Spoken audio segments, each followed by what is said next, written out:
వీరి గొప్పతనం ఏంటంటే బ్రహ్మిణి గారు, వసుంధరాదేవి గారు అండ్ మన తేజస్విని వీరందరూ అండ్ భువనేశ్వరి అమ్మ వీరందరూ కలిసి మన గవర్నమెంట్ స్కూల్స్కి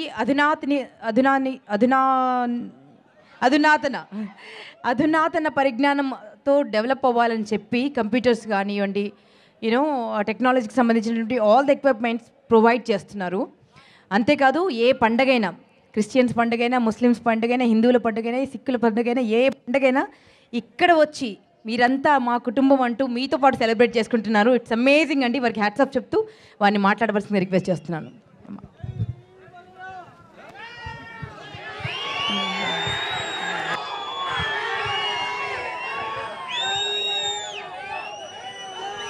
అందరికీ నమస్కారం అండి.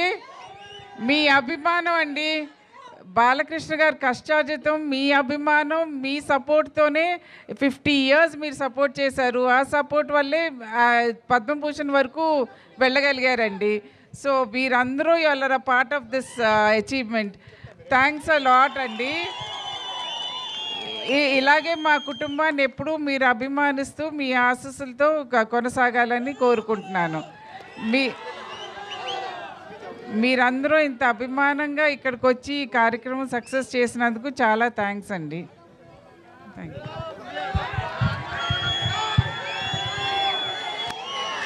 భరిస్తుంది భర్తని. నా కుటుంబం ఒక సహాయ సహకారం నేను చెప్పుకోలేము, గుర్తురాలేదు నాకు.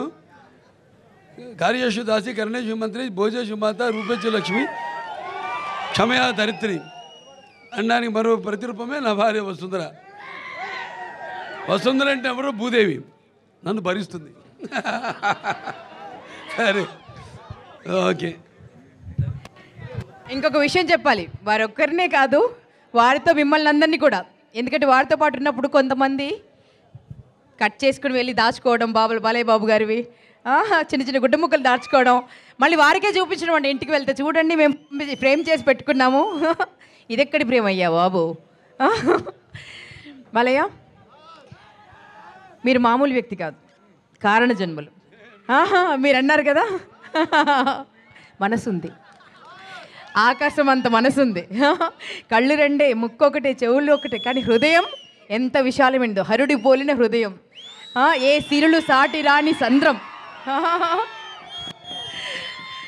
సో మా బాలయ్య బాబు ఇలాంటి అవార్డ్స్ ఇంకా 2 మెట్లెక్కాలి, అవి కూడా సాధించాలని మనస్ఫూర్తిగా కోరుకుంటూ వారికి నిండు నూరేళ్ళు ఆయుష్నివ్వాలని, భగవంతుణ్ణి ఆయుర ఆరోగ్యాలతో ఉండాలని కోరుకుంటూ మీరందరూ ఒక్కసారి గట్టిగా వారికి కరతాళ ధ్వనులు.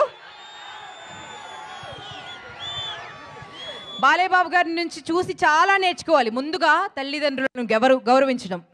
వచ్చారంటే ఎప్పుడు చూసినా తండ్రి నామ జపం చేస్తారు, తల్లి నామ జపం చేస్తారు. సో చాలా అప్పుడే మనం సాధిస్తాం కూడా.